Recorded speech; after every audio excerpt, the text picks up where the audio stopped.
Buenos días. En nombre del equipo de SOS Telemedicina que coordina el doctor Héctor Arrechedera, quiero darle la más cordial bienvenida a la 28ª Teleclínica ECO Embarazo de Alto Riesgo, la cual me honro en coordinar. Mi nombre es Judith Romerlo y soy profesora de Clínica Obstétrica de esta facultad. Estas teleclínicas nos llegan por una alianza realizada entre la Universidad Central de Venezuela con la Universidad de Nuevo México en Albuquerque, Estados Unidos de Norteamérica. El día de hoy vamos a usar la modalidad de presentación de caso clínico y nosotros inicialmente nos planteábamos previa a la elaboración o la preparación de esta clínica qué tema íbamos a utilizar, si valía la pena seguir hablando de COVID y embarazo o podíamos hacer la discusión de otro tema. Y definitivamente es sumamente importante para el momento actual que vivimos continuar con la discusión dentro de la clínica de embarazo de alto riesgo de la asociación entre la gestación y el COVID. Y nos viene muy a tono la publicación que hizo esta semana la Organización Panamericana de la Salud, donde nos hace una ubicación epidemiológica en la situación que se vive en toda América, en el mundo y en América Latina. Según esta publicación actualizada al 17 de mayo del presente mes, del presente año, hay aproximadamente a nivel mundial cercanos a los 163 millones de casos comprobados, acumulados desde que se declaró la pandemia, y de ellos el 40% sucede en el continente americano.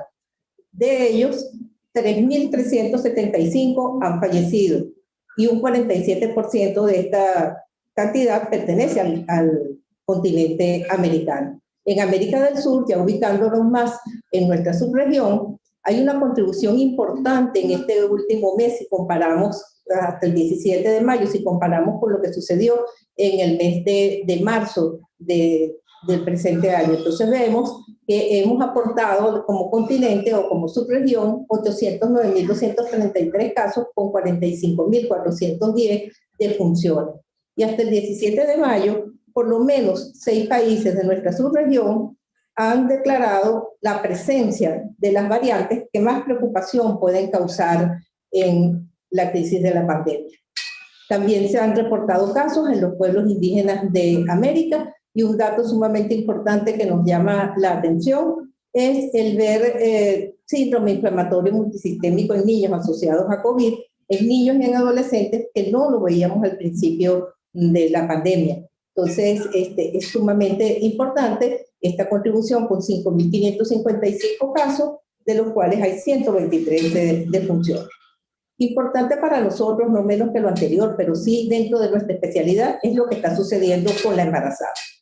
A principios de la pandemia no veíamos embarazadas, tantas embarazadas afectadas, pero ha pasado el tiempo y ya estamos comenzando a ver en nuestras consultas y en nuestras salas de parto pacientes afectadas por el SARS-CoV-2. Por lo menos 12 países de América Latina han reportado un aumento en esta casuística. Y de seguir esta tendencia, pues vamos a tener muchos casos y muchas defunciones si nosotros no sabemos y no tenemos los recursos para atender a estas embarazadas. Fíjese en esta gráfica, en esta tabla que de la OPS, aparecen 389 casos en Venezuela con 7 defunciones en embarazadas.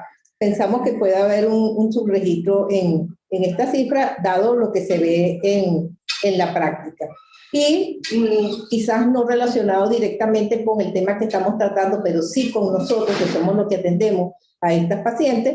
En esta misma actualización epidemiológica se habla de la afectación de los trabajadores de la salud en 23 países, donde se notifican 1.827.000 trabajadores de la salud afectados, con 9.161 defunciones. Ahí aparece Venezuela con 3.026 trabajadores de la salud afectados y 165 defunciones. Sin embargo, sabemos a través de datos extraoficiales y datos de ONG que la cifra es muchísimo mayor. La ONG Médicos Unidos de Venezuela reporta 641 trabajadores de la salud fallecidos, de los cuales 365 corresponde a médicos, lo cual nos da una de las, nos da la tasa de letalidad más alta para la subregión Suramérica. Entonces, si estamos discutiendo casos de COVID y embarazo, es importante también que destaquemos que la cuota de médicos ginecobstetras que se ha aportado a estos fallecimientos es bastante elevada. Entonces, dentro de toda esta discusión, debemos insistir, como lo haremos a lo largo de la presentación, en la protección que debe tener el personal de salud. Entonces, la respuesta a si debemos seguir tratando el tema COVID y embarazo, la respuesta es sí, porque cada día cambian las situaciones, cada día tenemos nuevas experiencias, nuevas enseñanzas que debemos ir actualizando a medida que se vayan sucediendo las publicaciones. En la mañana de hoy vamos a tener la modalidad, como les decía, presentación de casos, COVID-19 y éxitus letal y fetal, y lo vamos a hacer a través de un análisis clínico reflexivo. Y nos han apoyado en esta presentación el Servicio de Medicina Materno-Fetal de la Maternidad Concepción Palacio y de manera muy especial su director del curso de posgrado. Le agradecemos muchísimo todo lo que van a discutir y aportar en esta discusión. Por tanto, nuestro coordinador invitado una vez más es el doctor Carlos Cabrera Lozada, quien es médico cirujano de la Universidad de Carabobo, especialista en obstetricia y ginecología de la Universidad Central de Venezuela, doctor en medicina y magíster cinciarum en bioética también de esta casa de estudios, es el director del curso de especialización de medicina materno-fetal y es uno de los coordinadores de la red COVID-19 y gestación, que es un foro chat en el cual día a día se discuten todos los hallazgos y todas las publicaciones que surjan con relación no solo a COVID y gestación, sino a COVID en términos generales. Muchas gracias, doctor Cabrera, por su apoyo en la presentación de esta teleclínica. Vamos entonces a proceder a la presentación del caso clínico, la cual va a estar a cargo del doctor Rognel Amundaray, quien es médico cirujano egresado de la Universidad de Oriente, médico obstetra ginecólogo de la Universidad Central de Venezuela, realizó su curso de especialización en la sede de Hospital Miguel Pérez Carreño y actualmente está en su segunda especialización en la maternidad Concepción Palacios, medicina materno-fetal, también bajo el amparo académico de esta casa de estudios. El doctor Rognel Amundaray tiene la palabra. Vale, muchas gracias, doctora, y gracias por la invitación para presentar este caso y discutir. Muy bien. En cuanto al caso del día de hoy, se trata de una paciente de 35 años con antecedente obstétrico de 3 gestas, 2 cesáreas, listo. Y una fecha de última regla, el 5 de junio del año 2020. Dentro de sus antecedentes familiares, niega contributorios importantes y en sus antecedentes personales indica anemia no especificada. También refiere en sus antecedentes ginecológicos menarquia a los 13 años, con ciclos regulares de cada 28 días y 5 días de duración, y sexarquia a los 17 años con 4 parejas sexuales. Y además de eso, negando anticoncepción hormonal hasta la fecha.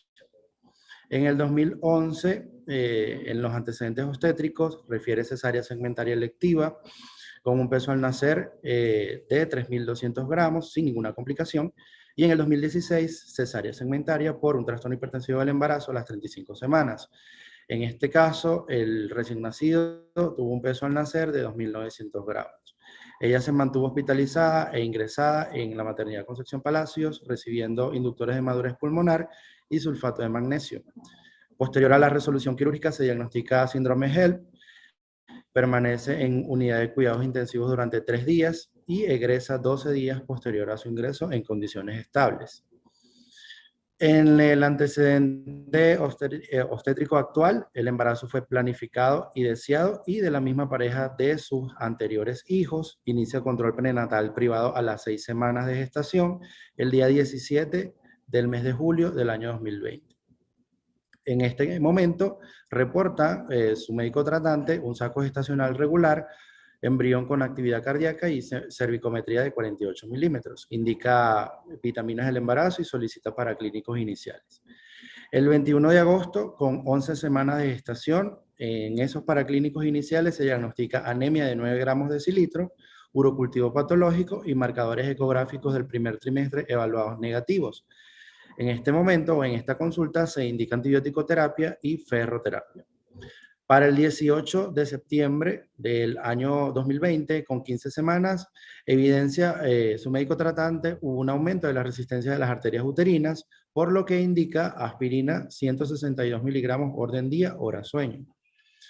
El 17 de octubre, ya con 19 semanas, realizan marcadores del segundo trimestre, los cuales reportan negativos y con un urocultivo post-tratamiento negativo. Se solicita la depuración de proteinurias en 24 horas. Desde el día 13 de noviembre hasta el 8 de enero del 2021, transcurre el control prenatal sin ninguna complicación, sin ninguna eventualidades, tanto maternas como fetales. Crecimiento fetal dentro del percentil adecuado, una cervicometría normal y control de presión arterial dentro de los rangos de la normalidad. La depuración de proteínas en 24 horas negativa, con depistaje de diabetes gestacional negativo y resto de paraclínicos normales. Todo comienza el 29 de enero del año 2021. A las 34 semanas de gestación, la paciente refiere tos seca que mejora con Ambroxol. Además, febrículas diarias y malestar general. En este momento, su médico indica tratamiento sintomático con acetaminofén y mantener el Ambroxol. Además, aislamiento domiciliario y sugiere realizar la PCR para COVID-19. Además de paraclínicos y contacto diario con su médico tratante. El 30 de enero se asoció al cuadro clínico anosmia y ageusia, empeora la tos y movimientos fetales positivos. Se mantiene la comunicación diaria con el médico tratante y se mantiene también el tratamiento sintomático. El día 1 de febrero del 2021, paciente refiere que se mantiene la sintomatología, refiere también movimientos fetales positivos y se recibe el resultado de la PCR para SARS-CoV-2 positiva. El resto de los paraclínicos estaban dentro de límites normales. Y es hasta el 5 de febrero del año 2021 donde, además de la sintomatología ya reportada, refiere disminución y posterior ausencia de los movimientos fetales. En vista de esto, es citada personalmente por su médico tratante y se realiza ultrasonido evidenciando ausencia de actividad cardíaca. En vista de este hallazgo ecográfico y posterior a la conversación con la paciente, manejo y la contención emocional, es coordinado el traslado a centro clínico, previo manejo interdisciplinario para la atención de la misma, y se decide el ingreso con los diagnósticos de embarazo de 34 semanas más 6 días por fecha de última regla y eco del primer trimestre, óbito fetal, 2 cesáreas anteriores, neumonía por SARS-CoV-2, anemia, y en vista de la edad gestacional y antecedentes ginecostétricos, paciente es llevada a mesa operatoria. Durante la intervención quirúrgica, los hallazgos operatorios: segmento uterino indemne con líquido amniótico claro con escasos grumos, hipertérmico del cual se toma muestra. Se obtuvo óbito fetal de 2.950 gramos, sexo masculino, sin signos de maceración. La placenta se observa hipervascularizada en cara materna y con calcificaciones en cara fetal. Cordón umbilical con cambios de coloración y endurecimiento, cambio sugestivo de trombosis, sangrado moderado y el resto de la cirugía sin eventualidades. Luego de la intervención quirúrgica en área de recuperación, la paciente comienza a presentar cifras tensionales elevadas y se reportó 161, 117 milímetros de mercurio y concomitante cefalea holocraniana y epigastral. Es evaluado por residente de guardia, quien en vista de cifras tensionales, mantenerse fuera de rango terapéutico y sintomatología neurológica, además de epigastralgia, se comunica con médico tratante añadiendo al diagnóstico trastorno hipertensivo del embarazo, preeclampsia con criterios de gravedad. Dentro de los diagnósticos postquirúrgicos, un postoperatorio inmediato de cesárea segmentaria por 2 cesáreas anteriores, óbito fetal, trastorno hipertensivo del embarazo, preeclampsia con criterios de gravedad, 2 cesáreas anteriores, neumonía por SARS-CoV-2 y anemia de 9 gramos de decilitro. En su evolución hospitalaria, el día 1, pues se realizó la intervención quirúrgica, se añade el diagnóstico del trastorno hipertensivo y se indica sulfato de magnesio y terapia hipotensora. El día 2 se recibe resultado de tomografía de tórax con compromiso bilateral del 20% a nivel pulmonar, predominante en ambas bases y consolidaciones sugestivas de neumonía. Se aumenta la dosis de hipotensor por mantenerse fuera de rango terapéutico. El día 3, la paciente se mantiene durante 24 horas dentro del rango terapéutico luego de haber modificado el esquema y se evidenció mejoría clínica y se solicita nuevamente control de laboratorio. El día número 4, la paciente manifiesta evolución satisfactoria, se omite sulfato de magnesio y se mantiene terapia de anticoagulación y se mantiene en observación. En vista de mejoría clínica, además de descensos paraclínicos y ultrasonido pulmonar que reportó no haber afectación del parénquima, se decide el egreso con anticoagulación y antihipertensivo. Se indicó control estricto de sintomatología y comunicación diaria con médico tratante y el servicio de infectología. En los hallazgos posteriores a la hospitalización, placenta se encontró macroscópicamente anormal, con parénquima con gran cantidad de fibrina, perivellositaria con más de 30 al 40%. Se extendía desde el corion hasta la decidua. Espacio vellositario se encontraba reducido hasta en un 50%, los vasos estaban obstruidos y el tejido trofoblástico no era visible. Se encontró se encontraron depósitos de fibrina y necrosis. Las vellosidades coriónicas con abundantes histiocitos y granulocitos. Y además de eso, se recibió el cultivo o el estudio del líquido amniótico que reportó Staphylococcus aureus en el líquido. Listo, Doc. Muchas gracias. Le daba las gracias al doctor Amundaray por la presentación del caso clínico y realmente nos encontramos con un caso que no es sencillo, todo lo contrario, es un caso complejo, donde tenemos una paciente con varias patologías, tenemos una madre infectada con SARS-CoV-2, tenemos una preeclampsia con criterios de gravedad, tenemos un óbito fetal que no sabemos a qué puede ser secundario este óbito fetal. Tenemos dos patologías que pudieran estar incidiendo sobre este hallazgo y tenemos una infección intraamniótica que hasta el momento no sabemos de dónde surge y de dónde se sobreagrega a este grupo de patologías. Entonces, el análisis que se va a hacer del caso se va a hacer bajo una modalidad bien dinámica, en el cual se va a hacer un análisis crítico y reflexivo de lo que se hizo con esta paciente, tratando de ver las cosas positivas que se hizo, las cosas negativas que se hicieron en este caso, y tratando de ver por qué surgieron estos hallazgos. Para esta parte vamos a iniciar con el doctor Julio Jaramillo, quien va a hablar acerca de los análisis, va a hacer un análisis de los aspectos positivos que se hicieron en esta conducta. El doctor Julio Jaramillo también es médico cirujano, es egresado de la Universidad de Carabobo, es obstetra ginecólogo egresado de la Universidad Central de Venezuela, con sede en la maternidad Concepción Palacio, y también está en su segunda especialidad como residente de medicina materno-fetal en la maternidad Concepción Palacios, también bajo el amparo académico de nuestra casa de estudio. Entonces, doctor Jaramillo tiene la palabra. Buenos días, muchas gracias por la presentación, doctora Torres, y muchas gracias también por la oportunidad de estar acá el día de hoy con ustedes. En el enfoque positivo acerca del caso clínico ya presentado,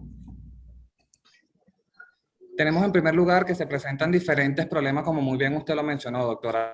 Tenemos un óbito fetal, tenemos una madre que está infectada por COVID-19. De igual forma, una vez en el postoperatorio inmediato presenta cifras tensionales elevadas, diagnosticándose una preeclampsia con criterios de gravedad y una infección intraamniótica diagnosticada una vez que se estudia el líquido amniótico obtenido durante la resolución obstétrica. Entonces, ¿de qué traemos aquí a la discusión una balanza? ¿De qué lado de la balanza tenemos que colocar cada uno de estos problemas?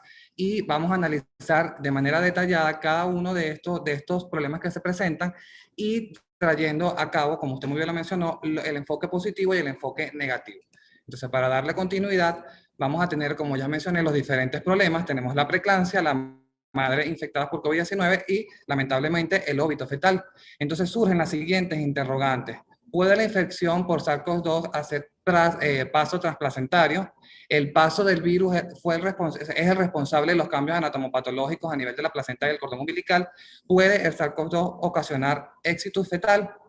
Entonces, hay que destacar, en primer lugar, antes de hacer la revisión, hay que destacar cuáles son los aspectos positivos encontrados durante este caso clínico. En primer lugar, un aspecto importantísimo que hay que destacar, que es el que encontramos ahí arribita en la esquina superior derecha en rojo, acompañamiento. La paciente nunca dejó de ser atendida desde el primer momento que comenzó a referir a su médico tratante la sintomatología.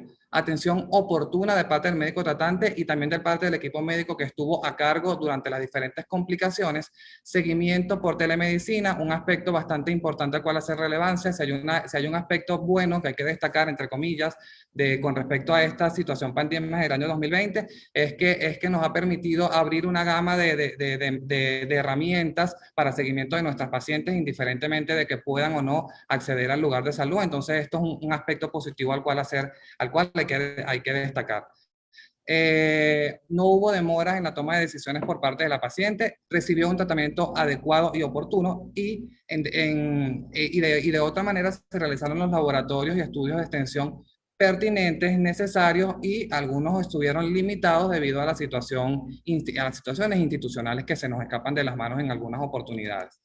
Entonces, como les menciono, durante el estudio tanto de aspectos de morbilidad y mortalidad materna, se destacan 3 demoras principalmente: la demora en decidir buscar ayuda, la demora en identificar y acceder a un servicio de salud, y la demora para obtener un tratamiento adecuado y oportuno. Como les mencioné, en ningún momento de estas 3 demoras o de esta ruta de seguimiento hubo error o hubo algún tipo de atraso debido a que la paciente supo identificar en qué momento tenía síntomas de alarma, la paciente supo identificar en qué momento hacer la solicitud de evaluación por parte de su médico, y una vez se trasladó al centro de salud también tuvo la atención y el tratamiento adecuado. Entonces, no hubo demoras en la atención, ni mucho menos hubo demora en la toma de decisiones por parte del equipo médico tratante.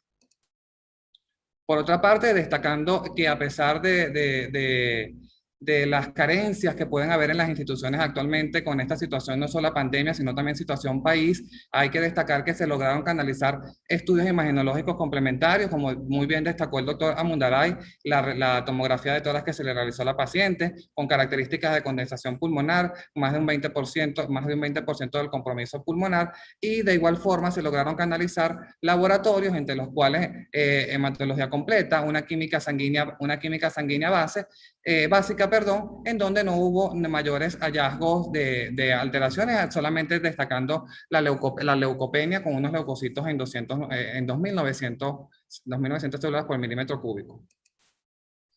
Entonces, antes de destacar o antes de hablar de lo que sería el compromiso placentario, de qué manera el COVID-19 afecta a la placenta, hay que hablar de qué manera el sistema inmunológico de la mujer embarazada puede dar respuesta a las infecciones virales.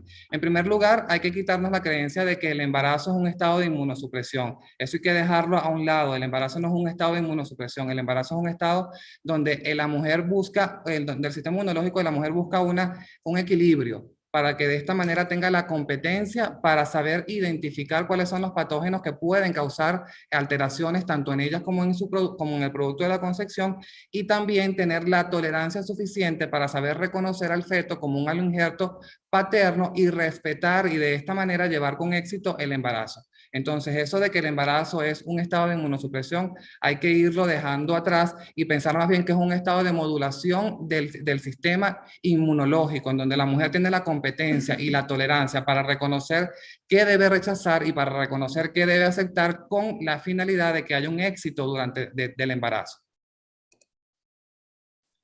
Hay que destacar de igual forma la inmunidad adaptativa. En el primer trimestre hay elevación de los linfocitos T, van a ser las primeras células inmunológicas que van a dar respuesta inmunológica, valga la redundancia, ante infecciones virales. De igual forma, pero en menor cantidad, van a estar presentes los linfocitos B. Sin embargo, hacia el tercer trimestre hay una disminución de estos dos grupos celulares y esto va a permitir esta adaptación de la mujer embarazada, esta adaptación del sistema inmunológico tan inteligente que tiene la mujer embarazada, permite una adaptación por trimestre. Está trayendo estados inmunológicos, en el primer trimestre, estados proinflamatorios con la finalidad de que se pueda implantar el huevo fecundado, de que se pueda dar la placentación, y posteriormente en el segundo trimestre va a ocurrir un estado antiinflamatorio en donde se permite, con la finalidad de permitir el crecimiento y el desarrollo del feto hasta el término, y luego hacia el tercer trimestre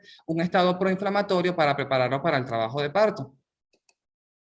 De igual forma, existe una inmunidad innata. El feto cuando se encuentra intrauterino, tiene una protección, bien sea por la barrera placentaria, por el saco vitelino, por el moco cervical. El moco cervical, debido a su viscosidad, le confiere cierta protección al feto cuando se encuentra en la cavidad uterina, evitando el paso bien sea de virus, bien sea de bacterias a través de él. Y también se le ha conferido al líquido amniótico unas características bacteriostáticas. Un 40% de las células que se encuentran en la decidua basal son células natural killer, son las células dendríticas, y también están destacadas las células, los monocitos y los neutrófilos, pero sin embargo, en mayor cantidad, las respuestas inmunológicas van a estar dadas por las células natural killer y por las células dendríticas, que más que dar una respuesta inmunológica citotóxica o proinflamatoria, más bien van a tener un papel inmunomodulador para respetar al feto como a lo injerto paterno. ¿Cómo entonces es la respuesta materna ante el COVID-19? Para las infecciones, cuando la mujer embarazada está en presencia de infecciones víricas, la respuesta inmunológica va a estar dada principalmente por las células NK y los monocitos. Raramente o negativamente existe una respuesta inmunológica mediada por los linfocitos T y los linfocitos B. Otro aspecto que hay que destacar que predispone a la mujer embarazada a infecciones del tracto respiratorio es el aumento o la elevación de los estrógenos y de la progesterona, y de igual forma que va a ocasionar a nivel del tracto respiratorio y que se cause eremitización, que se encuentre hiperémico, y esto aunado al mecanismo de elevación del útero, del diafragma, que disminuye la capacidad pulmonar de la paciente, disminuye la expansibilidad del pulmón, y esto predispone a la mujer embarazada a tener o a ser más sensible a tener infecciones del tracto respiratorio. ¿Cuáles serían entonces los hallazgos patológicos o los cambios que se encuentran a nivel de la placenta ante las infecciones del COVID-19? No hay muchos estudios descritos que permitan decir con certeza cuáles son los cambios que pueden ocasionarse por el COVID-19 a nivel placentario. Esto debido a que, como ya todos sabemos, es una enfermedad de que, a pesar de las infecciones del COVID-19, de que a pesar de que tiene más de un año en situación pandemia, no se ha logrado todavía realmente conocer por completo dicha patología. Entonces, pero sí es bien sabido que el COVID-19 ocasiona cambios en la histología, cambios en el desarrollo y cambios en la función placentaria. Y se han destacado o se han encontrado depósitos de fibrina y que van a llegar posteriormente a la microvasculatura placentaria, y que traen como consecuencia hipoxia a nivel del binomio madre-feto, que puede traer diferentes resultados adversos. Entonces, no hay muchos resultados maternos y fetales. Los resultados maternos y fetales aún son desconocidos, esto por la corta literatura que hay, y además por la corta literatura que hay con respecto a esto, porque la mayoría de las mujeres embarazadas cursan con infección por COVID-19 de manera asintomática. Esto también a esto también se le pudiera atribuir el subregistro que hay de casos de mujeres embarazadas con infecciones por COVID-19, y también que existe, pero sin embargo existe la probabilidad y las implicaciones de que pueda existir una transmisión transplacentaria de COVID-19. Encontrándose diferentes hallazgos, bien sea enzima convertidora de angiotensina 2 a nivel placentario, IgM en el recién nacido de madre con infección por COVID-19 y la presencia de igual forma de ARN vírico a nivel placentario. Este es un estudio que está publicado del año pasado, SARS-CoV-2 y embarazo, un enemigo invisible. Aquí se podemos destacar que los diferentes efectos adversos de la transmisión vertical del COVID-19 se destaca el aborto espontáneo, la rotura prematura de membrana, el parto pretérmino antes de las 37 o 34 semanas de gestación, la preeclampsia y el efecto adverso que más lamentable, que sería la muerte fetal. Entonces, la patología placentaria por COVID-19, sabemos que la placenta tiene funciones principalmente de nutrición, brindarle protección al feto, y es como el enlace que hay entre la madre y el feto, es el enlace que hay entre el binomio madre-feto. Sin embargo, por diferentes depósitos de fibrina, de monocitos, se puede ocasionar a nivel de lo que sería la microvasculatura placentaria, se puede causar hipoperfusión placentaria con posterior hipoxia y con un resultado que va a influir sobre el resultado perinatal. Acá un estudio de la transmisión vertical por SARS-CoV-2 en el segundo trimestre asociado con patología neonatal grave. Acá el aspecto que queremos destacar es que al igual que en el caso presentado, se realizó un estudio anatomopatológico a la placenta, en este caso una placenta que medía 12 por 9.5 por 1.5 centímetros, se encontraron áreas extensas de infarto agudo en los 2/3 tanto de la cara materna como de la cara fetal. La placenta tenía un peso de 114 gramos sin las membranas ni el cordón umbilical. El cordón umbilical se encontró normal, sin embargo, había a nivel placentario fibrina, hemólisis de los vasos en los vasos de las vellosidades y hemólisis en los vasos de las vellosidades terminales. Entonces, esto se relaciona de igual forma con los hallazgos que se encontraron en nuestro caso clínico presentado. Para finalizar esta parte del análisis positivo, traigo a cotación el análisis de deposición de complemento de ARN vírico en placentas de pacientes con COVID-19. Hay que destacar que la enzima convertidora de angiotensina 2 va a estar disminuida en pacientes que tienen infección por COVID-19. ¿Esto qué ocasiona? Que hay un desequilibrio entre la angiotensina 2, que es un potente vasoconstrictor, y en la angiotensina 7 y 1, que son potentes vasodilatadores. Cuando se pierde este equilibrio entre estas dos angiotensinas, va a haber una caída del óxido nítrico, como muy bien lo ven ahí en la lámina, y un aumento de los radicales libres. Cuando aumentan los radicales libres, van a aumentar el factor de necrosis tumoral, va a aumentar el inhibidor del activador del plasminógeno, que es un procoagulante y proinflamatorio, y esto sumado al estado protrombótico inherente al embarazo, aumenta las probabilidades de efectos adversos o protrombóticos a nivel placentario. Muchísimas gracias, doctora Toro, por la oportunidad. Quedo atento a preguntas. Adelante con la presentación. Sí, ahora le toca presentar al doctor Miguel Mijares. El doctor Miguel Mijares es egresado de la Universidad Francisco de Miranda. También es gentilmente egresado de una casa materna importante, formador de grandes obstetras, como es el Hospital General del Oeste, Magallanes de Catia. Y él nos va a intentar desarrollar, reflexionar críticamente lo que pudo haber pasado negativo en este caso. Adelante, doctor Mijares. Bueno, buenos días.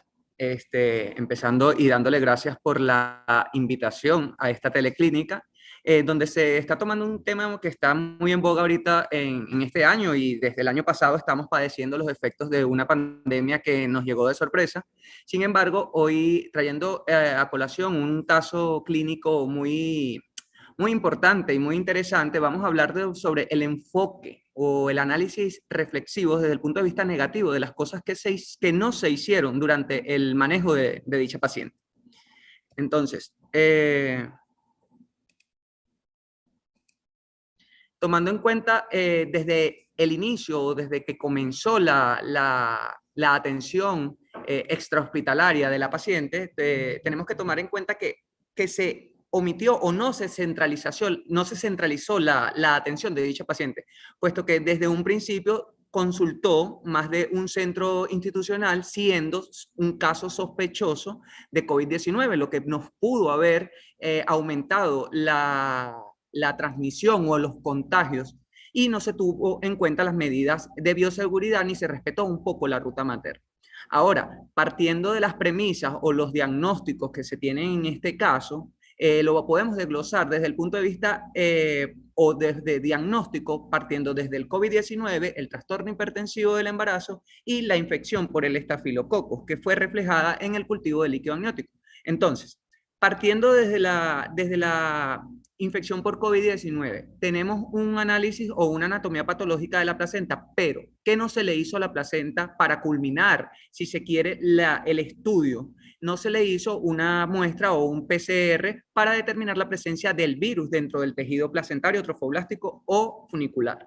Otra cosa que no se realizó o no veo detallada en el momento del manejo del caso clínico es la anatomía patológica del óbito, puesto que podríamos haber sabido o podríamos haber acercado a la impresión diagnóstica de la causa de muerte fetal intrauterina.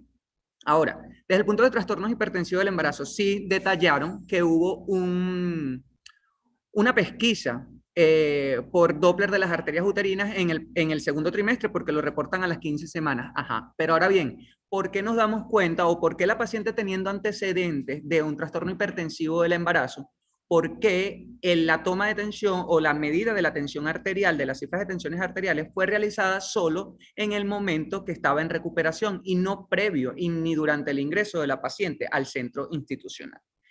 Con respecto o tomando en cuenta ahora el diagnóstico de infección o la infección subclínica o del Staphylococcus aureus que salió reportado en el líquido amniótico, más allá de que la paciente no tenga no nos sugiriera o no nos refiriera sintomatología o signos subjetivos de una ruptura prematura de membrana, no veo en el análisis o no tiene un control prenatal en donde se reporte un cultivo de secreción vaginal que nos pueda haber alertado acerca de la infección durante el periodo prenatal. Otra cosa muy importante que se pudo haber tomado en cuenta, a pesar de que la paciente no tiene la clínica de la RPM, es examen odontológico para evidenciar si hay alguna enfermedad periodontal que me pueda causar una diseminación hematógena a la cavidad amniótica. Ahora bien, no tengo la clínica de RPM, pero en el momento del examen físico tampoco se realizó especuloscopia que nos pueda haber alertado sobre la pérdida de líquido a través de genitales y se puede tener en cuenta o se puede tomar también la toma de muestra de creatinina en fondo de saco vaginal. Sin embargo, se presume que se pasa por alto es por el hecho de que la paciente no tiene clínica de RPM. Ahora, con respecto a estas valoraciones, los signos de infección, los paraclínicos, se pasaron por alto porque si desde un principio la paciente, o desde el 21 de enero, la paciente está refiriendo clínica subjetiva de infección por COVID, se pasaron por alto dos análisis importantes o dos análisis paraclínicos importantes de los cuales se toman en cuenta en aquellos pacientes que tienen infección por SARS-CoV-2. ¿Cuáles fueron estos análisis? El dímero-DET y la ferritina, que más adelante se van a desarrollar o se va a conversar un poco de ello. Entonces, a continuación, nos hacemos las siguientes interrogantes. Porque todos los eventos no pueden ser aislados, no nos podemos aislar la infección por COVID, el trastorno hipertensivo del embarazo y el óbito fetal a causa de una infección intraamniótica. No sabemos cuál fue la causa desencadenante del óbito fetal en esta paciente, ¿no? Porque tenemos un conjunto de patologías que se potenciaron o se sobreagregaron una con la otra y terminamos en el desenlace fatal. Ahora, la infección intraamniótica puede ser la principal causa de muerte fetal intrauterina. Sí se puede considerar una causa importante de muerte fetal intrauterina. Y considerar los antecedentes y la gravedad de la infección viral. Ahora, a continuación se van a determinar o se traen como referencia varios artículos en donde nos van a reportar la infección intraamniótica en presencia de membranas íntegras. Entonces, fíjense que desde el año 1995 y 1998 hay reportes de casos de infección por estafilococo que me causa en presencia de membranas íntegras. Ambos casos reportados tienen un desenlace fatal, un óbito fetal, por corioamnionitis en presencia de membranas íntegras. Entonces, no estamos en algo que es nuevo ante la medicina, o sea, la medicina basada en la evidencia. Tenemos ya 26 años con casos reportados de esto, a pesar de que no han sido muchos, ya tenemos antecedentes a nuestro caso. Entonces, ¿se puede considerar una infección subclínica como una etiología importante para el óbito fetal? Sí, partiendo de estos dos artículos y con la experiencia que tenemos nosotros, en este caso que traemos a presentación, sí podemos tomar la infección subclínica como una etiología importante para un desenlace fetal desfavorable. Ahora, en este siguiente artículo podemos tomar en cuenta, o sea, partiendo de nuestro caso, de que tenemos una paciente en ausencia de signos y síntomas de RPM, pero con una infección intraamniótica que se determinó por el cultivo de líquido amniótico, vamos a explicar un poco cómo se puede dar la inflamación de las membranas y del cordón umbilical sin llegar a la solución de continuidad de dichas membranas. Entonces, teniendo en cuenta que la membrana amniótica la membrana amniótica, las bolsas de las aguas, como las describen a veces los libros, están constituidas por corio y amnio, y subyacente o adyacente a este corio está la decidua materna, que va a contener capilares de la circulación materna. Cuando tenemos, y podemos evidenciar aquí en la gráfica, tenemos el líquido amniótico representado en amarillo con ciertos pigmentos rojos que representan las bacterias y el gradiente de concentración quimiostático es liberado por las bacterias. Cuando tenemos un aumento de estas concentraciones de bacterias a nivel del líquido amniótico, los neutrófilos me van a migrar desde la decidua materna, van a migrar hacia la placa amniótica y me va a producir la inflamación, teniendo en cuenta de que en el embarazo hay estados proinflamatorios, antiinflamatorios, pero esto puede ser una de las causas de la inflamación de las membranas, aun y cuando no se dé la pérdida de la continuidad de dichas membranas. Ahora bien, ¿cómo se da o fisiopatológicamente cómo ocurre la funicitis o la inflamación funicular? Tenemos este evento que nos puede dar una gráfica o nos puede dar un acercamiento hacia cómo ocurre. Fíjense que tenemos los tres elementos que constituyen el cordón umbilical, una vena y dos arterias, en donde ellos reportan que la inflamación del cordón umbilical comienza perivenoso, es decir, la neutrofilia se acumula a nivel de la vena umbilical y posteriormente hace una arteritis, o sea, una arteritis funicular posterior a la inflamación de la vena. Si vemos en la imagen de la derecha, tenemos 4 segmentos de cordón, en el cual el segundo segmento ellos lo reportan como la primera etapa de la inflamación funicular, donde se da de manera multifocal, siendo el tercero y el cuarto ya una inflamación más acelerada. ¿Por qué traemos a colación estos artículos? Bueno, porque tenemos una paciente con un desenlace fetal desfavorable, con múltiples patologías que me pueden llegar a este desenlace, pero una infección intraamniótica que no sabemos en qué momento ocurrió y que si a predominio o por frecuencia se da la infección intraamniótica es de manera ascendente desde la vía del canal del parto y en estos momentos no tenemos una ruptura prematura de membranas que nos pueda dar o nos pueda sugerir que la infección fue ascendente y por ruptura prematura de la membrana se dio la infección, aquí vamos a explicar cómo puede ocurrir una infección o una inflamación amniótica sin solución de continuidad. Ellos sugieren también, o la evidencia de este artículo sugiere que la vía hematógena puede ser la principal causa de diseminación a la cavidad amniótica y no se va a detectar la infección, a menos que se haga un cultivo de líquido amniótico, como fue en el caso de nuestra paciente, que se hizo un cultivo y fue cuando se logró evidenciar la presencia del Staphylococcus aureus dentro del líquido amniótico.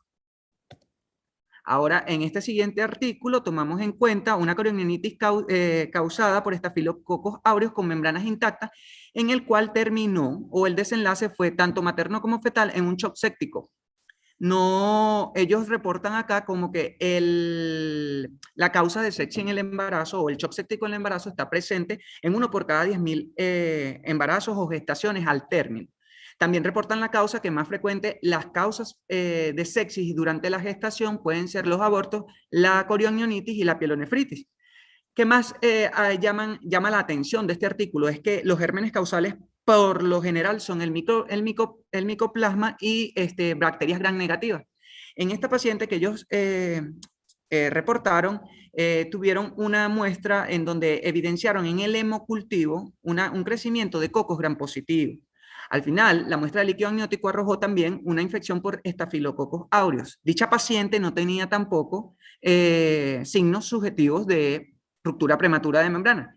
¿Qué sale de importancia a esto? Bueno, ellos hicieron prácticamente todos los estudios y reportaron a nivel placentario acúmulo de fibrina, acúmulo de linfocitos y macrófagos, ¿ok? A nivel del tejido trofoblástico. Posiblemente infartos placentarios que también estuvieron asociados a un trastorno hipertensivo del embarazo. Entonces puede causar el Staphylococcus aureus toda esta cascada de eventos a nivel del trofoblasto que me pueda desencadenar un trastorno hipertensivo del embarazo. Entonces estamos también en una balanza. Si el trastorno hipertensivo del embarazo fue causado o fue causado por el daño trofoblástico derivado de una infección bacteriana o derivado por el daño causado por el SARS-CoV-2 a nivel del tejido trofoblástico.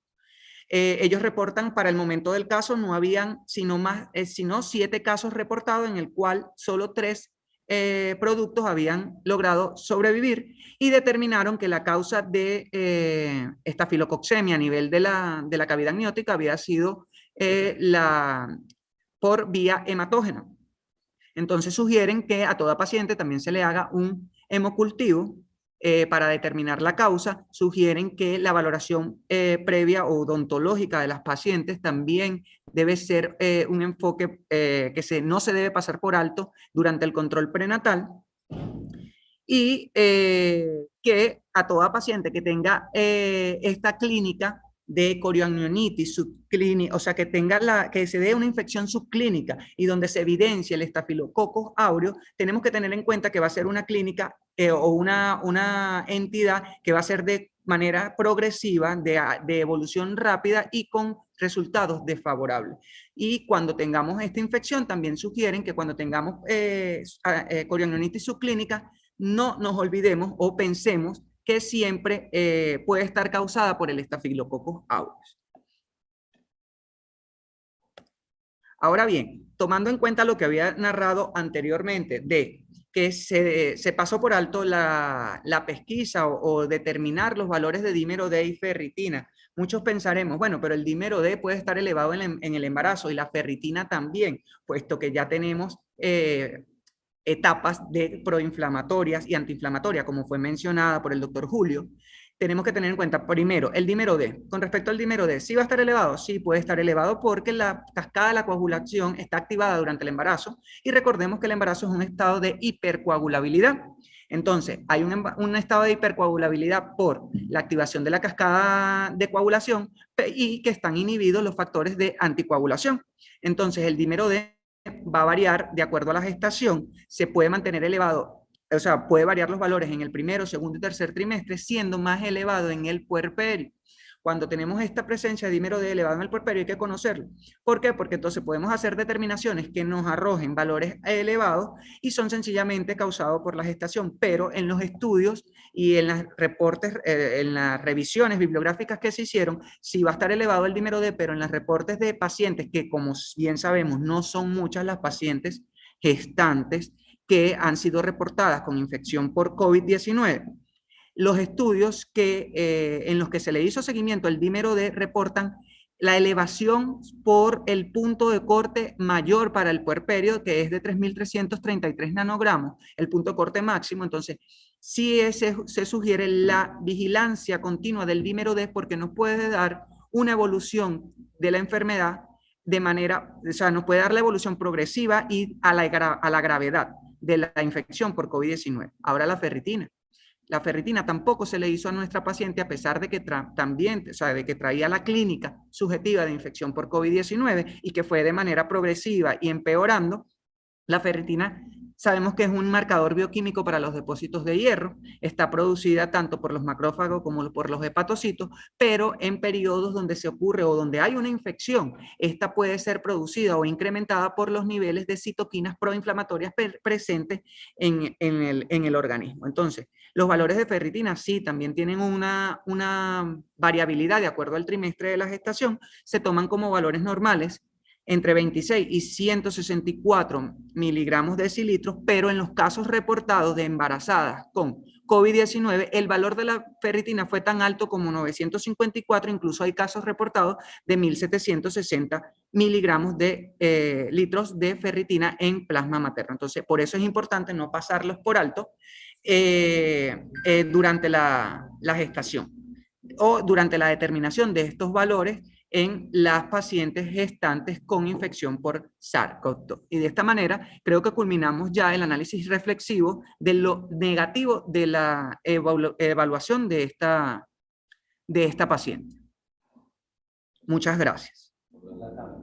Vamos entonces a darle la palabra a la doctora Estefanía Robles, quien es médico cirujano, egresada de la Universidad Central de Venezuela, Escuela Luis Racetti, es médico obstetra ginecólogo egresada de la Maternidad Concepción Palacios, Universidad Central de Venezuela, y actualmente también está en segunda especialidad, realizando medicina materno-fetal en la sede Maternidad Concepción Palacios.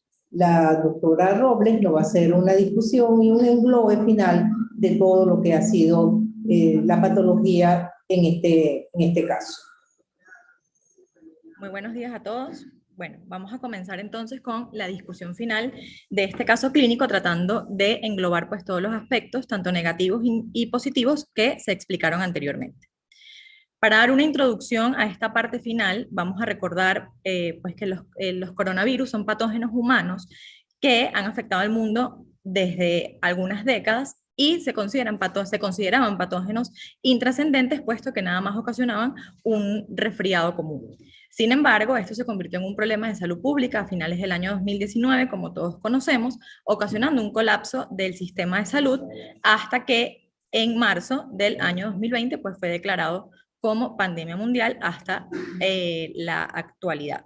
El primer caso reportado en Latinoamérica fue en febrero del año 2020 en Ecuador, en donde se comenzó a evidenciar un aumento y progresión de los casos, así como en sus países vecinos y en todo el continente.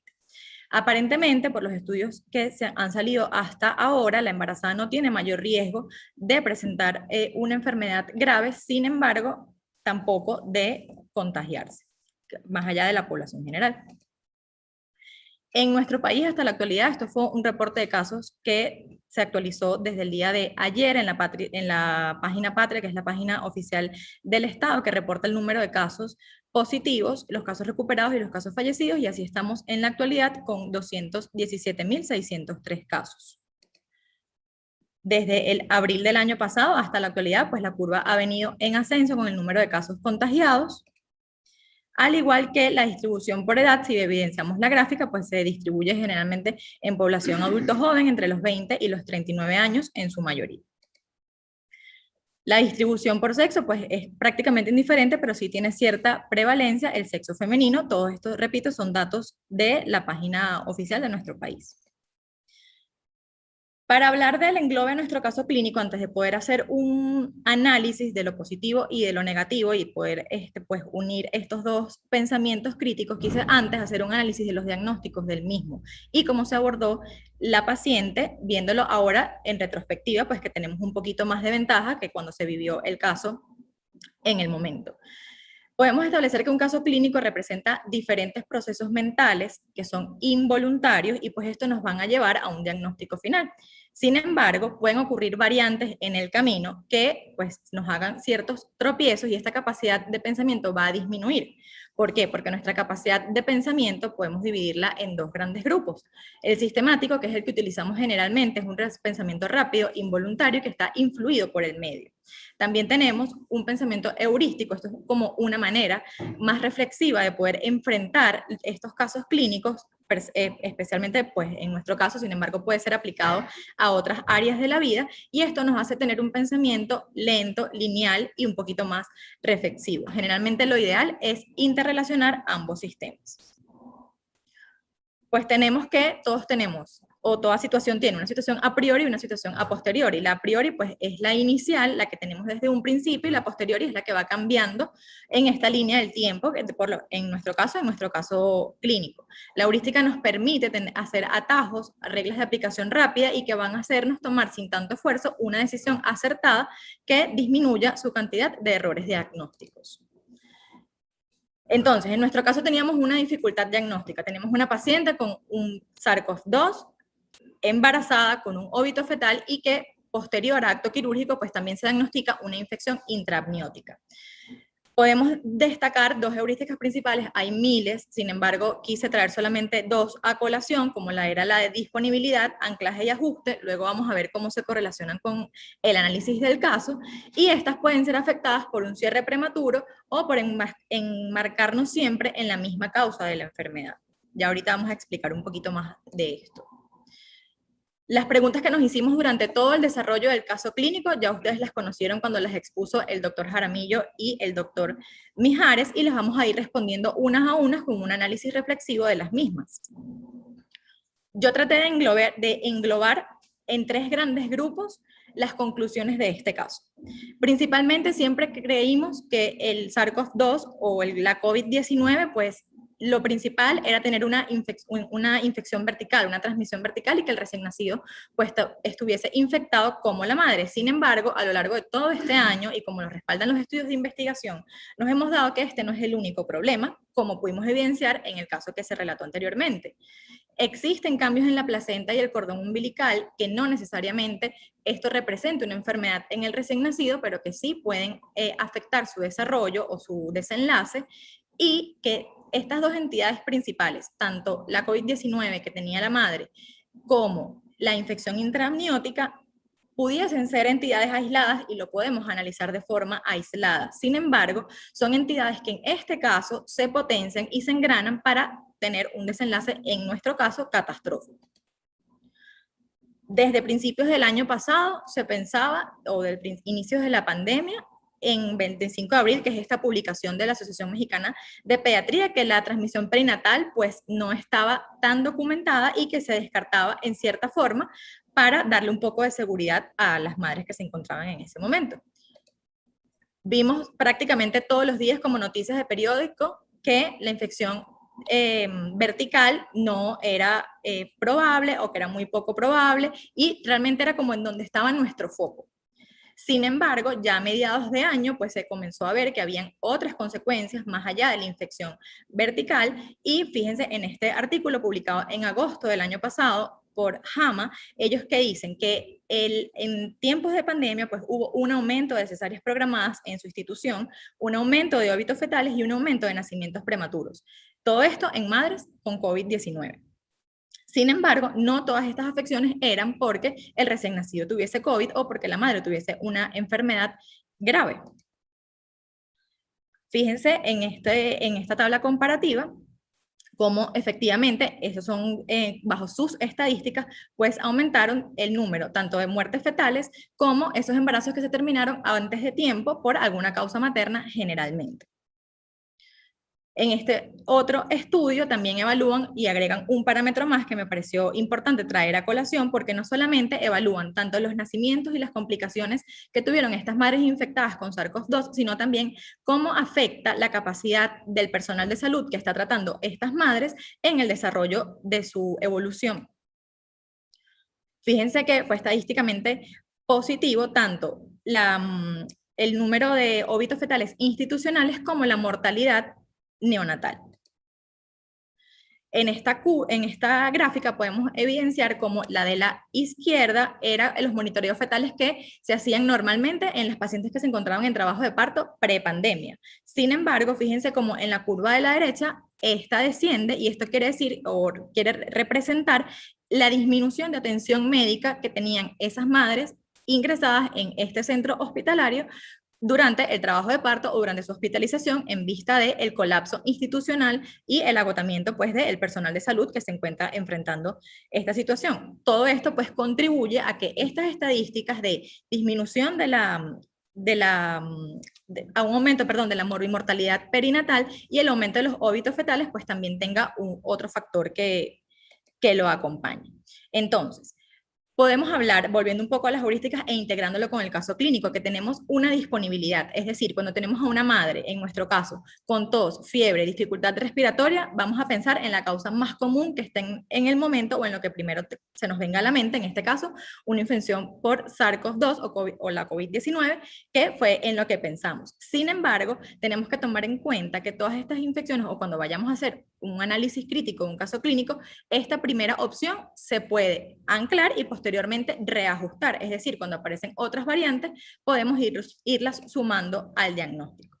Respondiendo a las preguntas inicialmente y viéndolo desde ahora desde un punto de vista reflexivo, ¿puede el SARS-CoV-2 ocasionar éxitus fetalis? Pues sí, y al igual que tenemos que considerar que el antecedente y la gravedad de la infección pues va a depender de este desenlace. Entonces, aunque sí lo puede ocasionar, también tenemos que tomar en cuenta que no todas las madres que tengan SARS-CoV o que estén infectadas por SARS-CoV-2 pues van a ocasionar una muerte fetal. Esto va a depender de la gravedad de la infección materna. También tenemos el otro punto, que hay cambios en la placenta del cordón. Como todos sabemos, pues la placenta está conocida como una barrera de protección, va a evitar la transmisión vertical en muchas de las infecciones virales y bacterianas y otros patógenos que ya conocemos. Sin embargo, la presencia del virus en caras placentarias no determina que vaya a haber una infección fetal, como está en muchos de los casos reportados en la literatura. Sin embargo, este daño placentario sí nos puede determinar el estatus fetal. Esto fue un estudio publicado por Harvard en enero de este año y ellos hablan de los cambios de la placenta y del cordón umbilical. Fíjense en estas imágenes, son unas imágenes de inmunofluorescencia. La imagen de la izquierda son partículas placentarias y lo que se ve rosado un poco más fosforescente pues son fragmentos de SARS-CoV-2 que se encuentran dentro de la placenta. Mientras que la que se encuentra del lado derecho pues son fragmentos placentarios que no están infectados con esta entidad. ¿Qué concluyen ellos? Que la placenta representa una barrera viral para el feto, que hay paso parcial del SARS-CoV-2 a través de la placenta, hay paso parcial de anticuerpos también, esto todavía está en estudio, y aunque no hay afectación fetal, y esto es lo que queremos transmitir, sí hay afectación placentaria. Entonces, ¿puede el SARS-CoV-2 hacer paso transplacentario? El paso del virus es el responsable de los cambios anatomopatológicos en la placenta y el cordón. Definitivamente sí. Entonces, en algunos casos tenemos que reajustar nuestro diagnóstico, reajustar nuestro pensamiento crítico, evitar esa obediencia ciega, que lo que quiere decir es que porque nos digan que es una cosa, pues tiene que ser esto, y no hacer un cierre prematuro de los casos, porque fíjense que en el nuestro siempre pensamos que era una evolución lineal por una enfermedad por SARS-CoV-2 y también terminó añadiéndose otro factor como lo fue la infección intraamniótica. Entonces, tenemos la balanza que se estuvo discutiendo a través de la presentación del caso, en donde recalcando los aspectos positivos pues se puso un lado y recalcando los aspectos negativos se puso el otro. Realmente la balanza no está inclinada más ni a la derecha ni hacia la izquierda, sino que todas las entidades pues tienen el mismo peso y todas las entidades, la suma de estas, pues fueron las que nos ocasionaron el desenlace que tuvimos. Entonces, nuestro problema principal fue una madre que tuvo un óbito fetal y nuestros dos principales entidades que nos ocasionaron este problema fue una madre infectada por SARS-CoV-2 y una infección intraamniótica que se diagnosticó de forma retrospectiva. ¿Qué tenemos a favor y qué tenemos en contra? Pues teníamos una madre que estaba inmunocomprometida por tener una patología viral, en este caso la COVID-19, y probablemente haciendo nosotros un poco de especulación, leyendo toda la literatura que hemos leído, probablemente esta infección intramniótica no hubiese actuado de manera tan letal si la madre no se hubiese encontrado inmunocomprometida en este momento. Fíjense que a pesar de que hubo algunas fallas en el diagnóstico médico en cuanto al examen físico de la paciente, ella no refería nada más allá de la clínica sugestiva pues, de COVID-19. Tenemos también una afectación placentaria que es clara y tenemos una gravedad de la enfermedad que pues claramente no era una enfermedad leve, por lo tanto pudo haber ocasionado éxitos fetales. A favor de la infección intramniótica pues tenemos muy pocos elementos, solamente un cultivo positivo y que esto ya sabemos que como consecuencia nos va a dar un aumento de la morbimortalidad perinatal. El trastorno hipertensivo podemos evaluarlo desde un punto de vista un poquito más externo y podemos considerar que o la paciente ya tenía un antecedente previo que la predispuso a tener esta enfermedad en este momento y que por supuesto estaba en una conducción coagulopática tanto por la gestación como por la enfermedad viral. Lo más importante es siempre tener un reconocimiento de los problemas para poder hacer un diagnóstico crítico y objetivo. Ahora sí, para concluir, ¿qué debió pasar en nuestro caso, viéndolo desde un punto de vista ideal? Y pues ahora nosotros, en la comodidad de nuestro hogar, viéndolo desde forma retrospectiva y pudiendo saber qué se hizo bien y qué se hizo mal. Fíjense lo importante que es tener un control prenatal adecuado. En nuestra paciente pues realmente sí lo tuvo, excepto algunas excepciones, como por ejemplo la toma del cultivo vaginal, que si se hubiese hecho de forma un poco precoz, hubiésemos tenido un diagnóstico de esta infección intramniótica previamente, pero realmente sí tuvo un control prenatal documentado en donde pues se pudo haber descartado alguna otra patología de base en este mismo. El uso de la telemedicina, que es una herramienta que ha cobrado muchísima importancia, sobre todo en estos tiempos de pandemia, lo importante que fue tanto para la paciente como para su médico tratante, estar siempre en comunicación y pues hacer un diagnóstico temprano de esta complicación fetal.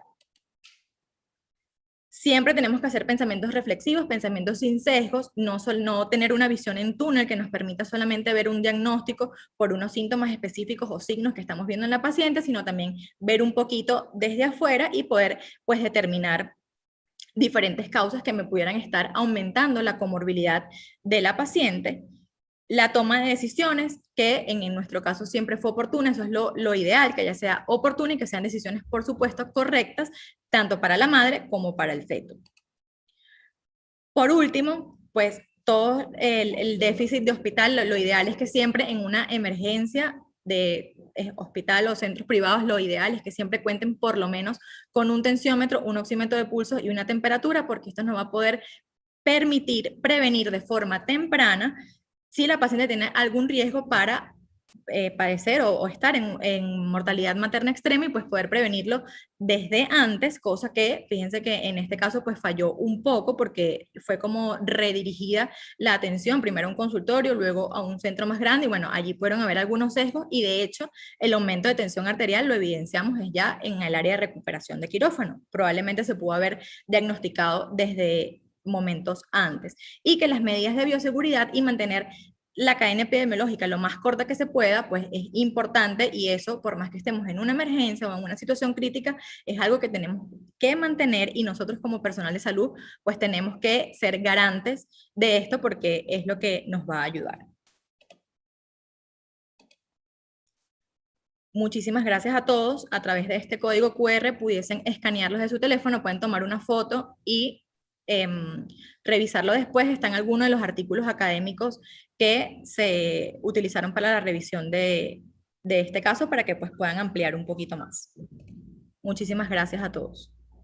Muchas gracias a ustedes por la brillante exposición y análisis del caso. Hay algunas preguntas que han llegado a lo largo de la presentación, pero que realmente con la intervención de la doctora Robles se han ido respondiendo.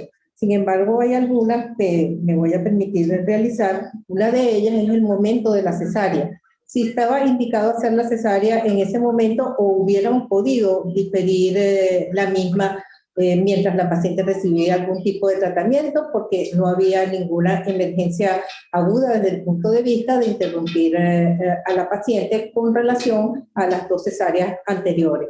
¿Hay alguna indicación especial en haber realizado la cesárea en ese momento debido a alguna de las patologías que se señalaron?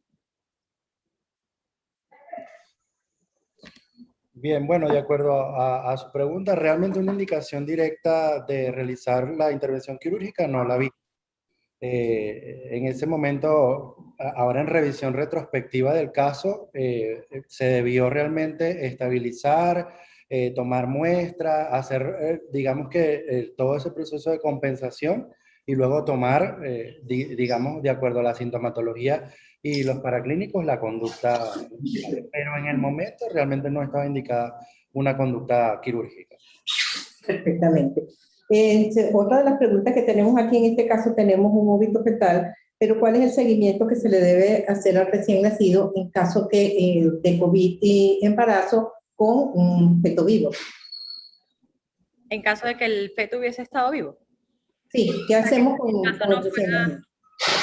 No, en este caso no, porque en este caso teníamos un óbito, pero en caso de pacientes con recién nacido, ¿qué hacer con el recién nacido una vez que se ha culminado?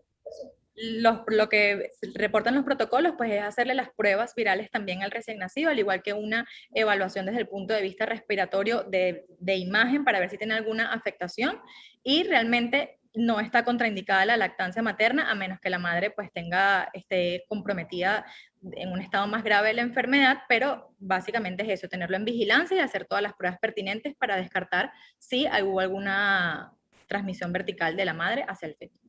Okay. Aquí hay varias preguntas que se refieren a los paraclínicos que se le hicieron a la paciente. Preguntan si se le hizo examen de orina y urocultivo. Preguntan qué pasó con la LDH, que en principio estaba normal, y si se le hicieron controles de la LDH que se ven alteradas en ambas patologías que presentaba la paciente.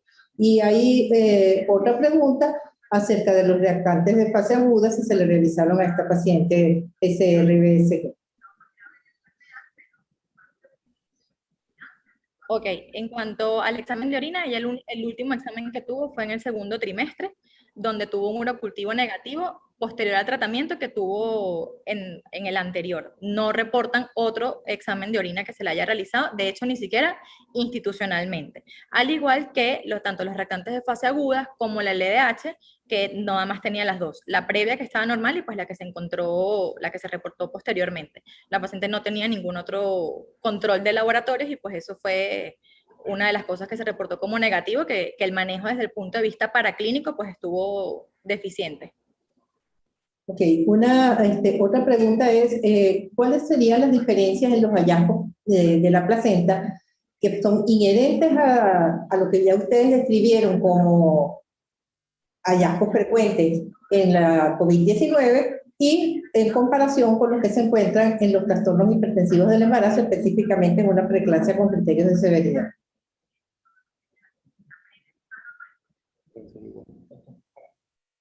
Buenos días, doctora. Es que, bueno, prácticamente está descrito que los cambios que ocurren en la microvasculatura placentaria, bien sea por trastornos hipertensivos del embarazo o por infección por COVID-19, es básicamente los depósitos de fibrina, las isquemias a nivel de la microvasculatura placentaria, que esto va a ocasionar aquella cascada de eventos desafortunados como ocurrió en esta oportunidad. También aquí es como válido resaltar, y como usted dijo también, mencionó lo de los laboratorios, es válido destacar, de hecho hay un estudio que está publicado en la revista latinoamericana de perinatología que se realizó en la maternidad, un estudio de revisión en donde comparan la infección por COVID-19 con la preeclampsia, y se puede ver que prácticamente son enfermedades que van como de la mano en caso de las mujeres embarazadas. Puede haber tensiones elevadas en el COVID-19, al igual obviamente que en la preeclampsia, tiene que ser, es una cosa sine qua non.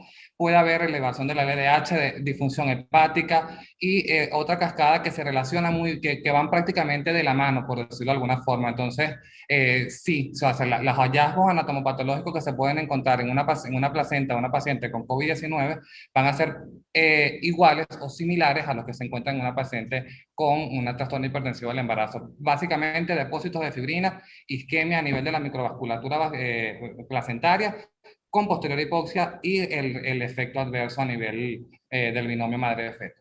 Ok, ¿supieron ustedes de la evolución de esta paciente? ¿Cómo fue sobre la evolución una vez egresada de su atención hospitalaria? Sí, la paciente realmente tuvo una evolución satisfactoria. no lo que se piensa, porque de posterior evaluaciones con tanto por parte de su equipo médico como del equipo interdisciplinario de medicina interna y cardiología, pues la paciente no padeció o no quedó hipertensa posterior a su puerperio, por lo tanto se consideró o lo concluimos como que ese trastorno hipertensivo fue una simulación pues por esta enfermedad por el SARS-CoV-2. Pero la paciente evolucionó de forma satisfactoria, tanto desde el punto de vista respiratorio como desde la preeclampsia. Sí, y con base en ese último comentario que acaba de hacer la doctora Robles, ¿cuáles fueron los diagnósticos finales que ustedes colocaron en la historia al egreso? Ante el momento de salir La historia, ¿cuáles fueron los diagnósticos de egreso? operatorio ya inmediato de cesárea segmentaria por óbito fetal, el diagnóstico de óbito fetal, la infección por SARS-CoV-2 y hasta el momento que se tenía pues el trastorno hipertensivo del embarazo, porque hasta ese momento era un trastorno hipertensivo. Okay. Aquí tenemos un comentario de la doctora Ana Carvajal, donde quiere destacar lo importante que es en todas estas embarazadas tomar la saturación de oxígeno, que nos va a mostrar la evolución en cada uno de estos casos. Aparte de que el chat está lleno de muchas felicitaciones para ustedes por la manera como fue presentado el caso y el análisis que se ha hecho. No tengo más preguntas aquí, pero a mí me encantaría que antes de cerrar, el doctor Cabrera nos hiciera alguna exposición donde me gustaría que el doctor Cabrera, lo voy a agarrar fuera de base, pero nos dijera, esta paciente tuvo, vamos a llamarlo dentro de todas sus patologías, la gran suerte de estar en un centro de atención especializado, como la maternidad Concepción Palacio. ¿Qué hacemos en el resto del país donde no contamos con un servicio de medicina materno-fetal? ¿Qué hacemos en los hospitales que no son maternidades centinelas, que no tienen el equipo completo? ¿Qué sería lo mínimo que nosotros debemos pedir en estos casos? Gracias, Judy, por el cierre del cierre. Siempre ella me deja preguntas importantes. Aquí yo creo que la doctora Trota dijo que, Robles Trota dijo que lo importantísimo es considerar que toda paciente embarazada que se sospeche por sí sola de COVID debe considerarse una paciente que está en una condición grave. Hay que recordar que el embarazo tiene tres fases fundamentales: una fase inflamatoria al inicio, una fase antiinflamatoria al medio y una fase muy inflamatoria al final del embarazo. Ya la Sociedad de Obstetricia y Ginecología de Venezuela sacó un patrón de conducta para Venezuela que para mí me parece extremadamente importante, que debemos luchar y que no conversamos porque como sabía que me ibas a tirar algo de esto, yo creo que tenemos que pelear por la vacunación de todas las mujeres embarazadas. La vacunación es importantísima en cualquier condición. Cualquier vacuna, la que se consiga, la que se halle. La sociedad se expresó que después de las 8 o 9 semanas, cosa que eventualmente estoy de acuerdo, pero como dirijo un posgrado de medicina materno-fetal, yo creo que nosotros tenemos que empezar a olvidarnos de lo que pasó con la talidomida, porque gracias a los perinatólogos y a los médicos que se dedican a la medicina materno-fetal, nosotros in útero ya podemos hacer diagnósticos prenatales importantes para poderse resolver. Entonces, el hecho que una paciente embarazada tenemos que dejar el cuento de que el embarazo va a protegerla contra el COVID, porque no es cierto. El riesgo de enfermarse es exactamente igual al de la población general, pero el hecho de agravarse, de necesitar terapia intensiva y de morir es muchísimo más alto que el de la población general. Entonces, obviamente, nosotros tenemos que luchar por la vacunación y creo que en eso estamos unidos todos. La Academia Nacional de Medicina, la Universidad Central de Venezuela, la Sociedad de Obstetricia y Ginecología de Venezuela, los que estamos enseñando a los posgrados a formar a estos médicos, que yo me siento profundamente orgulloso. Si algo quiero destacar, que los 4 participantes son de 4 universidades diferentes del país. Me falta la Universidad de los Andes, que también participa mucho con nosotros. Me encanta muchísimo que sean de diferentes posgrados de la Universidad Central de Venezuela. La Universidad Central de Venezuela tiene un único posgrado de obstetricia y ginecología, pero tiene 5 sedes y prácticamente todas las sedes han estado técnicamente representadas aquí. Y que se valore de que ese estudio lo epistemológico, lo axiológico y lo hermenéutico de cómo poder concretar y hacer las críticas específicas a un caso sin prurito, con el mayor respeto bioético de respetar las conductas de los demás colegas, que acertadas o desacertadas, exageradas u omitidas, pero son analizadas de una manera crítica para producir un gran resultado.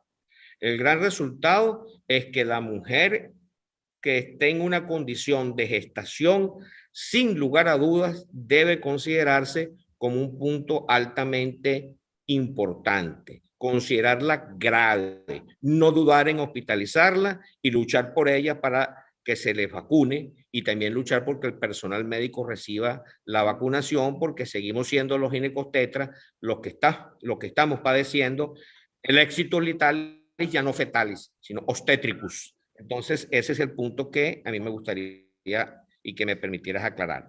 Y por último, agradecer a ti, Toro, el hecho de que nos ha facilitado esta oportunidad de que Medicina Materno-Fetal participara, al doctor Héctor Arrechedera, que sin lugar a dudas siempre ha sido con nosotros muy colaboradores y nos ha permitido este espacio. E invitarlo a los ginecobstetras a seguirnos formando, porque el estudio no termina en un solo día, sino que continúa a través del tiempo. Muchísimas gracias a todos. Bueno, muchas gracias a ustedes por esta brillante participación, y esta teleclínica va a estar en nuestro canal de YouTube también a la orden, para que los que no tuvieron la oportunidad de verla hoy la puedan ver en diferido. Para cerrar esta actividad voy a darle la palabra al doctor Héctor Arrechedera. Bueno, buenos días.